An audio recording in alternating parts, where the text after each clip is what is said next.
মুগ ডাল দিয়ে চাল কুমড়োর ঘন্ট। বেশ দারুণ লাগে খেতে, নিরামিষ একটা রেসিপি। তো আপনাদের সঙ্গে শেয়ার করব বলে চলে এসেছি। আমি প্রথমে চাল কুমড়োটাকে খোসা ছাড়িয়ে নিয়ে জিরি করে কেটে নিয়েছি এবং লবণ মাখিয়ে 10 মিনিট রেখে দিয়েছিলাম, জলটা ঝরিয়ে নিয়েছি।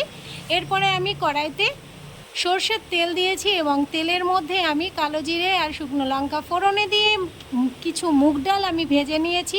হালকা করে ভেজে নেওয়ার পরে আমি চাল কুমড়োটাকে দিয়ে দিয়েছি এবং সেটাকে একটু সেদ্ধ হতে দিয়ে দিয়েছি ঢাকা দিয়ে। সেদ্ধ হয়ে যাবার পর কিছুক্ষণ সেদ্ধ হয়ে যাবার পর আমি দুটো কাঁচা লঙ্কা চিড়ে দিয়েছি, দিয়ে দিয়েছি স্বাদ মতো লবণ, পরিমাণ মতো হলুদ। এরপরে আমি ভালো করে নাড়াচাড়া করে নিয়ে যখন খুব ভালোভাবে সেদ্ধ হয়ে এসেছে তখন আমি একটু মিষ্টি দিয়ে নামিয়ে নিয়েছি। সুন্দর লাগে খেতে, আপনারা ট্রাই করে দেখবেন। নিরামিষ রেসিপি ভালো লাগলে লাইক কমেন্ট শেয়ার করে দেবেন।